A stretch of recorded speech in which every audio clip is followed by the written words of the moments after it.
افطاری ہمارے ساتھ اس کی طے ہو گئی، مسجد چلا گیا، مغرب بعد لینے گیا تو کہنے لگا عشاء کے بعد آنا، اب تو میں نے پانی سے افطار کر لیا، کھانا کھانے جاؤں گا تو جماعت رہ جائے گی۔ کہتے ہیں عشاء کے بعد میں لایا، اس کو کھانا کھلایا، رات گہری ہو گئی تو میں نے کہا تو سو نہیں جاتا؟ میں نے لگا کوئی عرض نہیں، کبھی دور مزدوری کرنے نکل جاؤں تو رہ بھی جاتا ہوں، گھر والوں کو پتا ہے۔ کہتے میں نے مسافر خانہ کھولا، یوں سمجھیے ڈرائنگ روم بیٹھک میں نے کھولی، اس کو سلا دیا، میں اور میری بیوی اپنی معذور بیٹی کو روٹی دینے گئے اور ہم نے جا کے اس کو کھانا کھلایا جو ٹانگوں سے معذور تھی، اور ساتھ کہا کہ بیٹی آج بڑا پرہیزگار جوان ہمارا مہمان ہے، آج چڑھتی جوانی اور تقوی کی روشنی اس کے چہرے سے چمکتی ہے، کیا بات ہے، بڑے ہی اچھے گھرانے کا تربیت یافتہ ہے۔ کہتے ہیں بچی کو کھانا کھلا کے لوٹے، اپنے کمرے میں سو گئے، بیٹی اپنے کمرے میں لیٹ گئی، ترس گئے تھے کہ بیٹی قدموں پہ چلے۔ تہجد کا وقت ہوا تو دروازے پہ دستک ہوئی، بڑی بے چینی کے ساتھ اٹھے میاں بیوی، کون ہے؟ بیٹی کی آواز آئی، ابا جی دروازہ جلدی کھولیں۔ کہتے ہیں کلیجے پھٹنے لگے، ذہن بکھرنے لگے، سوچے ہیں کہ وہ 2-1 منٹ ہمارے اوپر پہاڑ بننے لگے، دروازہ کھولا تو وہ بیٹی جس کے لیے ترس گئے تھے کبھی چلے گی، وہ اپنی ٹانگوں پہ کھڑی ہے، کبھی دوڑ کے ادھر جاتی، کبھی دوڑ کے ادھر آتی۔ بیٹیاں پریشانی کا فون کر دیں تو پھر بھی آنسو نکل آتے ہیں، اور بیٹی گھر میں خوشی آ جائے تو پھر بھی ماں باپ رو کے ہی شکر ادا کرتے ہیں، ان کے لیے روتے ہی رہتے ہیں۔ کہتے میں تڑپ گیا، بیوی بھی رونے لگی، بیٹے یہ کیا ہوا؟ ہم تو مایوس ہونے لگے تھے معاذ اللہ کہ اب تو ٹھیک نہیں ہوگی، کیا ہوا؟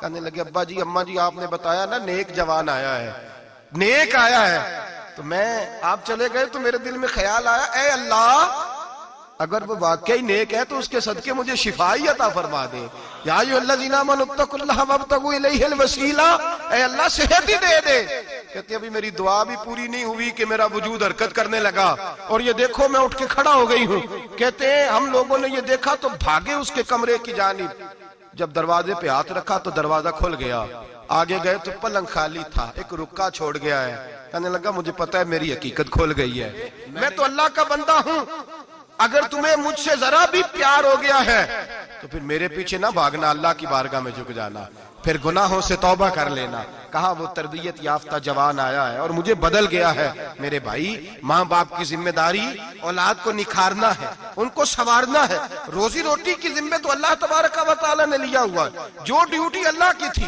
وہ معاذ اللہ ہم نے اپنے ذمہ لے لی ہے۔ اولاد کو رزق حلال کی تربیت کریں، انہیں حکم دیں کہ وہ ہاتھ نہ پھیلائیں، انہیں کہیں کہ وہ محنت کر کے کھائیں، لیکن اصل تو ان کا اخلاق سنوارنا ہے۔ بچے ہمارے ان کی پوزیشن اتنی خراب ہو جاتی ہے، ہم لاڈ پیار میں اتنا ضدی کر لیتے ہیں، جب جس بچے کا ماں باپ کے ساتھ گزارا نہیں، بتلائیے وہ بیوی کے ساتھ گزارا کرے گا؟ جس کا ماں باپ کے ساتھ وقت نہیں گزرتا وہ بہن بھائیوں کے ساتھ گزارے گا؟ جس کا ماں باپ کے ساتھ وقت نہیں گزرتا وہ کولیگز کے ساتھ وقت گزارے گا؟ کس طرح وہ اپنے آپ کو، میرے نبی کریم سید عالم صلی اللہ علیہ وسلم نے ڈیوٹی لگائی کہ ماں باپ اپنے بچے کی تربیت کریں، انہیں اللہ سے جوڑیں۔ تکلیف میں وقت گزارا جناب اسماعیل نے۔ ایک روایت ایسی بھی ملتی ہے کہ 13 سال حضرت ابراہیم پلٹ کے گئے نہیں بیٹے کا پتہ لینے، لیکن جب بھی بیٹے نے ماں سے باپ کے بارے میں پوچھا کہ میرے والد کیوں نہیں آتے، تو ماں نے ایک ہی لفظ کہا، بیٹے جناب ابراہیم اللہ کے نبی ہے اور اللہ کے حکم سے ہمیں چھوڑ گئے ہیں۔ ایسی تربیت، ایسی ٹریننگ، بچے کے ذہن کو بدل ڈالا، اسے اللہ والا بنا لیا۔ اور ہمارے مفسرین نے بحث کی ہے کہ جناب اسماعیل جو اللہ کی راہ میں قربان ہونے کو تیار ہو گئے، ان کے سینے میں جو رب کریم کا اتنا پیار موجزن ہوا کہ وہ گردن کٹانے پہ تیار ہو گئے، تو فرماتے ہیں یہ تربیت جناب ہاجرہ کی تھی، یہ ٹریننگ حضرت وہ فیضان نظر تھا، یہاں کے مکتب کی کرامت تھی۔ سکھائے کس نے اسماعیل کو آداب فرزندی؟ میرے بھائی یہ جناب ہاجرہ نے تربیت دی۔ ایک بہت بڑے محدث ہیں، اتنے بڑے محدث ہیں کہ میرے نبی کریم کی مسجد نبوی میں وہ حدیث کے استاد رہے، حضرت ربیعہ بن عبد الرحمن، نبی پاک کی مسجد نبوی میں حدیث کے استاد ہوئے، اور حضرت حسن بصری جو جناب علی کے شاگرد ہیں وہ بھی حضرت ربیعہ کے شاگرد ہوئے، حضرت امام مالک جو 70 سال تک مدینہ اور مکہ میں حدیث پڑھاتے رہے وہ بھی حضرت ربیعہ کے شاگرد ہیں۔ ان کے والد کا نام تھا عبد الرحمن فروغ۔ تاریخ بغداد میں لکھا ہے کہ بنو امیہ کے دور میں تابعین کے زمانے میں جناب عبد الرحمن بن فروغ گھر سے چلے گئے، ایک روایت ہے بچہ چھوٹا تھا، ایک روایت ہے بچہ ابھی ماں کے پیٹ میں تھا، جہاد کرنے چلے گئے۔ اس دور میں یہ جہاد ہوتا تھا کہ ایک علاقہ فتح کیا تو مسلمان اگلے علاقے میں چلے گئے، اگلا فتح کیا تو اگلے علاقے، ایک کے بعد دوسرے لوگ پلٹ کے نہیں آتے تھے۔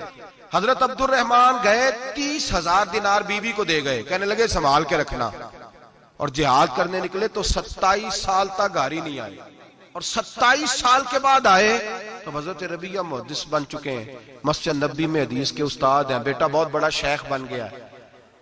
واپس آئے، ہاتھ میں نیزہ ہے، کالی داڑھی تھی ساری سفید ہو گئی، وجود بڑا تگڑا تھا، کمزوری آ گئی، آئے نیزہ پکڑا ہوا ہے، گھوڑے پہ بیٹھے ہیں، مدینہ منورہ میں گھر ہے، دروازے پہ دستک دی، حضرت ربیہ نے دروازہ کھولا، اندر داخل ہونے لگے تو کہنے لگے بابا تو کدھر گھستا آ رہا ہے؟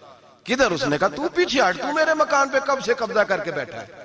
بات تیز ہونے لگی، آواز تھوڑی بزرگوں کی بلند ہونے لگی تو اندر سے زوجہ نے سن لیا، وہ دروازے کی اوٹ سے دیکھنے لگی تو پہچان گئی، کہنے لگی ربیہ پیچھے ہٹ جا، یہ کوئی غیر نہیں ہے، تیرے والد گرامی ہے، یہ تیرے والد ہیں۔ اندر آئے، باپ بیٹا ملے، عصر کی نماز کا وقت ہو گیا، بڑا روئے، 27 سال کے بعد باپ لوٹا، 27 سال کے بعد بڑے روئے۔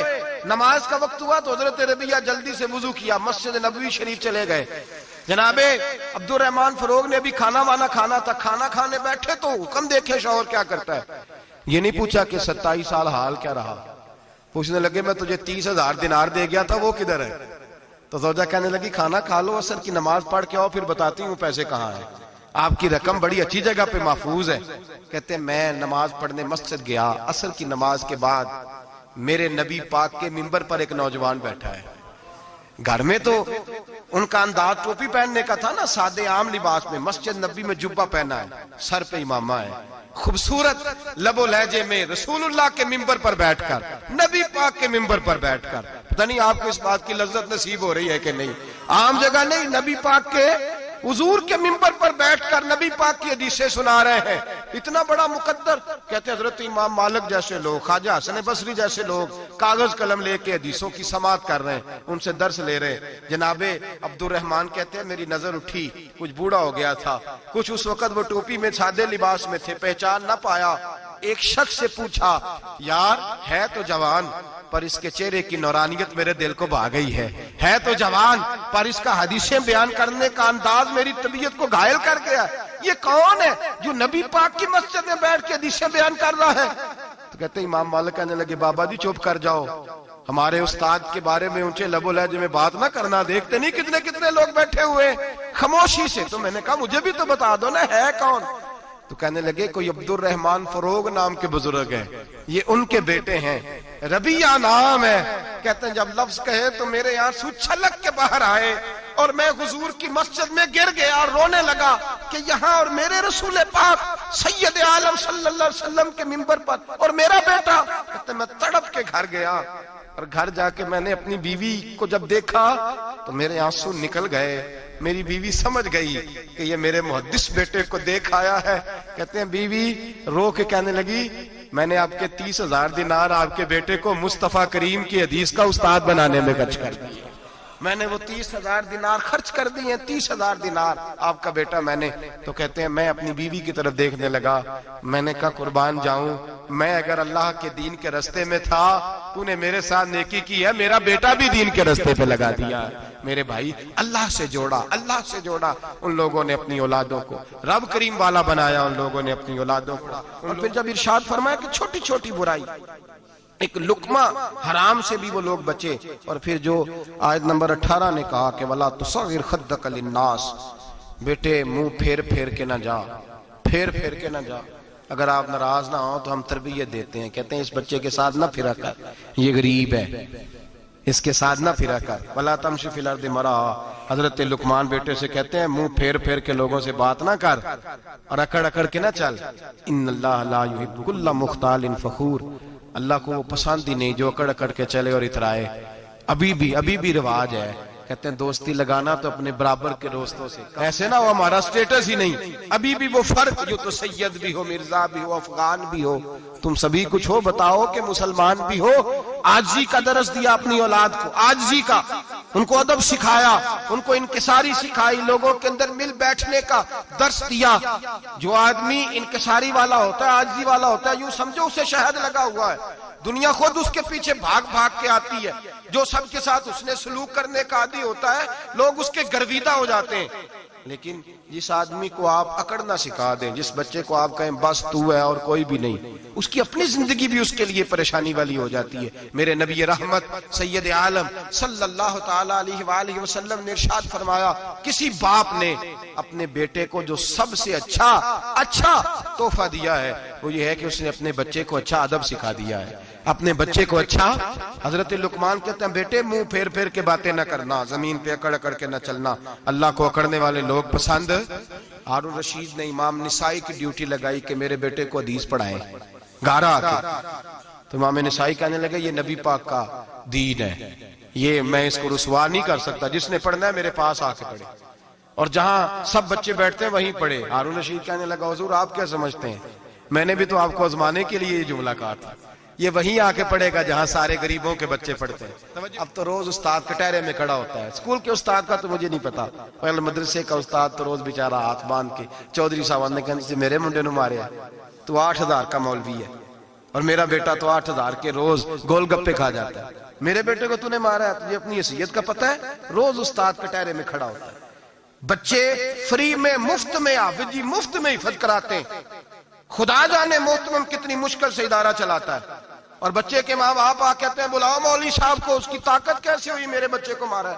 وہ مولوی وہ جو کل دانے لینے آیا تھا وہ آج میرے بچے کو مارے گا؟ یہ رویہ ہے ہمارا. ہارون رشید بادشاہ نے اپنے بیٹے کو امام نسائی کے پاس پڑھنے بٹھایا. ایک دن حضرت کہاں لوگ کہتے بس بس بیٹا ٹھیک ہے سیدھا سیدھا تو دین سیکھ کے آیا، ایسے کسی درویش کا مرید ہونا اور کسی عالم کی نوکری کرنا، اب تو بالکل ٹھیک ہے، پیر اساں بھی رکھے نے، یہ کہ تیرا طریقہ ہے، تو پیچھے ہی لگ گیا ہے، یہ کس طرح کا تیرا رویہ ہے؟ ہارون رشید بادشاہ، ہارون رشید وقت کا مطلق العنان بادشاہ. امام نسائی ان کے بیٹے کے استاد ہیں. امام نسائی رحمت اللہ علیہ کے پاس بیٹا پڑھتا ہے. ہارون رشید گزر رہا تھا تو بیٹا وضو کرا رہا ہے، شہزادہ وضو کرا رہا ہے استاد جی کو اور پیر دھلا رہا ہے. ہارون رشید گھوڑے سے گزرا تو اس نے دیکھا خانقاہ کے باہر مدرسے کے باہر استاد جی وضو کر رہے ہیں اور بیٹا وضو کرا رہا ہے، سراہی پکڑی ہے، لوٹا پکڑا ہے، استاد جی پیر دھو رہے ہیں. ہارون رشید غصے سے اترا، ساتھ بہت سارے سپاہی تھے، انہوں نے کہا کہ یہ مولوی کو مارے گا، مولوی کو مارے گا کہ تو کس طرح میرے بیٹے سے یہ کام کاج کرا رہا ہے. کہتے نیچے اترے اور ہارون رشید نے جا کے نا زور سے ایک تھپڑ اپنے بیٹے کے چہرے پہ مارا. بیٹا کہنے لگا ابا جی میری غلطی کیا ہے؟ فرمانے لگے تجھے پتہ ہی نہیں تو کس شخص کے پاس پڑھتا ہے؟ تو پانی ڈال رہا ہے، تیرے استاد کو اپنے ہاتھوں سے اپنے پیر دھونے پڑ رہے ہیں. بیوقوف، ایک ہاتھ سے پانی ڈال اور دوسرے ہاتھ سے استاد کے پیر دھو. تجھے پتہ ہی نہیں کہ یہ شخص جب نبی پاک کی حدیثیں بیان کرتا ہے تو کئیوں کو مصطفیٰ کا دیدار نصیب ہو جاتا ہے. یہ پتہ نہیں تو کس محدث کا شاگرد ہے؟ ایک ہاتھ سے پیر پہ پانی ڈال، دوسرے ہاتھ سے دھو. اس لیے کہ بان علموں جو کرے فقیری وہ کافر مرے دیوانہ ہو. اگر تو نے دنیا میں کامیاب ہونا ہے تو اس سے فیض علم حاصل کر. بیٹے یاد رکھ، اگر تو اس کی بارگاہ میں حاضری دے گا تو تو آگے بڑھے گا. حضرت عمر بن عبدالعزیز کتنا بڑا شخص ہے، ثانی عمر کہا گیا، ثانی عمر کہا گیا. حضرت عمر بن عبدالعزیز رحمت اللہ علیہ حضرت صالح بن کسان ایک محدث تھے مدینے کے، ان کے شاگرد تھے. بچوں کو ہم آج جی کہاں بچے ادب کرتے ہیں ساتھ جا کہاں ادب کرتے. ایک اسٹوڈنٹ مجھے کہنے لگا جی ہم ادب کرتے تھے جب تک استاد ٹیوشن نہیں لیتے تھے، اب استاد بھی تو ٹیوشن لے کے پڑھاتے ہیں. اور میں نے کہا خدا کے بندے کیا دے سکتا ہے تو استاد کو؟ حضرت علی فرماتے ہیں جس نے ایک لفظ پڑھایا مجھے گلی میں کھڑا کر کے بیچ بھی سکتا ہے. تو نے قیمت کیا ڈالی ہے؟ استاد کچھ بھی کر لے، استاد نے تو استاد ہی رہنا ہے نا میرے بھائی. لیکن وہ لب و لہجہ ہمارا موجود ہے. مجھے ایک دفعہ میرے کالج کے لوگوں نے بلایا، کہنے لگے آپ یہاں بھی پڑھے ہوئے ہیں اور مدارس میں بھی، تو ذرا فرق بیان کریں کالج کا اور مدرسے کا، کچھ بیان کریں. میرے ٹیچرز بھی تھے بہت سارے، تو میں نے کہا معذرت کے ساتھ یہاں تو بڑا مشکل ہو جائے گا بات کرنا، لیکن ایک جملہ میں نے مدرسے اور کالج میں ایک فرق محسوس کیا ہے. ہمارا مدرسے کا طالب علم آج بھی ہمارے جوتے اٹھا کے آگے رکھتا ہے، وہ آج بھی استاد کی موٹر سائیکل کو ٹاکی مارتا ہے، آج بھی صاف کرتا ہے. ہمارا مدرسے کا طالب علم آج بھی استاد کو پشت نہیں کرتا. لیکن کالج کا طالب علم پوچھتا ہے اسلامی آتلا آیا ہے، انگریزی والا آیا ہے. میں نے کہا اس کے تو لب و لہجے میں ادب نہیں ہے. اس لیے میں نے دونوں جگہ وقت گزارا تو میں سمجھا ہوں بڑے حالات خراب ہیں مدرسوں میں بھی. اب وہ کیفیت نہیں رہی جو بزرگوں کی تھی، لیکن پھر بھی اگر ادب ہے تو مدارس میں ابھی بھی ہے، ابھی بھی خانقاہوں میں ادب ہے، یہاں ابھی بھی خیر کی توقع موجود وہاں سے تو رخصت ہو گیا، وہاں تو معاملہ اور طرح کا ہو گیا الا ماشاءاللہ۔ حضرت عمر بن عبدالعزیز جناب صالح بن کیسان کے پاس پڑھتے تھے، اسٹوڈنٹ تھے، اور پھر بعد میں آپ ان کے مرید بھی ہوئے، باقاعدہ درس لیتے تھے طریقت کا۔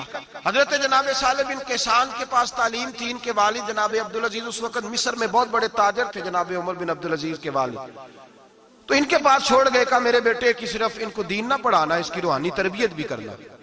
ایک دن استاد جی نے عصر کی نماز کا سلام پھیرا تو حضرت عمر بن عبدالعزیز کھڑے ہو گئے، ایک رکعت ان کی رہتی تھی پیچھے، تو آپ نے نماز کے بعد بلایا اور بڑے میٹھے لب و لہجے میں کہا عمر کیا بات ہے تیری ایک رکعت رہ گئی؟ تو کہنے لگے استاد جی میں کنگھی کر رہا تھا، شیشے کے آگے کھڑا تھا، تو آئینہ دیکھتے دیکھتے بال سوارتے سوارتے مجھے پتہ ہی نہیں چلا، جب آیا ہوں تو لیٹ ہو گیا۔ حضرت صالح بن کیسان رحمت اللہ علیہ نے ان کے والد کو مصر میں خط لکھا، فرمایا آپ کا بیٹا میری پوری فرما برداری نہیں کرتا، کل کو مجھے نہ کہنا تربیت صحیح نہیں ہوئی۔ آج فلاں تاریخ کو اس نے ایک رکعت پوری چھوڑ دی ہے جماعت کے ساتھ، اس لیے کہ وہ کنگھی کر رہا تھا بالوں کی، پوری رکعت چھوڑ دی ہے۔ ابا جی بہت بڑے تاجر تھے، پر انہوں نے یہ نہیں کہا کہ مولوی تو پاگل ہو گیا، اس کو تو پتہ ہی نہیں کیا ہو گیا، ابھی بچہ ہو جائے گا سیانا، کوئی بات نہیں ٹھیک ہو جائے گا۔ حضرت عبدالعزیز نے وہاں سے ایک شخص بھیجا، پیسے دے کے، گھوڑا دے کے، فرمایا مدینے جاؤ، اور سیدھا مدینے آیا۔ حضرت عمر بن عبدالعزیز کو گھر سے اچکا، بلایا نہیں، زبردستی پکڑا، اچک کے گھوڑے پہ بٹھایا، حجام کی دکان پہ لے گئے، فرمایا اس کی ٹینڈ کر دو، نے بال کاٹ دیے اور بال کٹوا کے سیدھے حضرت صالح بن کیسان کے پاس لے گئے، کہنے لگے حضور یہ خط ہے اس کے والد کا، میں نے اس کی ٹینڈ کرا دی ہے، جس بالوں کی وجہ سے اس کی جماعت رہ گئی تھی میں نے وہ بال ہی ختم کر دیے۔ تو اس کے والد کہتے ہیں آپ ذرا ذرا سے بھی بات، ایک ذرہ برابر بھی بچے کے اندر ہم کوتاہی برداشت، ہم اسے سنوارنا چاہتے ہیں، معاشرے کو دینا چاہتے ہیں، ہم ایک خوبصورت انسان بنانا چاہتے ہیں۔ تو حضرت لقمان کہنے لگے بیٹے تو چہرہ رخسار بدل بدل کے لوگوں سے بات نہ کر، اکڑ کے نہ چل، اس لیے کہ اللہ کو اکڑنے والے پسند، تو کیا کر وقصد فی مشی کا وغضض من صوتک، درمیانی چال چل، آواز کو پست رکھ۔ ہم اپنے بچوں کو میانہ روی کا درس نہیں دیتے، اگر کسی کے پاس بہت زیادہ پیسے ہیں تو وہ بس کہتا ہے میرا بیٹا، میں نے سارے لاڑ دیکھے ہیں، میں نے ہر خواہش پوری کی ہے، یہ تو کوئی عقل مندی کی بات نہیں۔ ضرور خواہشات پوری کریں، اگر ہیں تو کنجوسی کرنے سے منع کیا ہے نبی پاک صلی اللہ علیہ وسلم، لیکن بچے کو معتدل رکھیں، اسے دھوپ اور چھاؤں دونوں کا پتہ ہونا چاہیے۔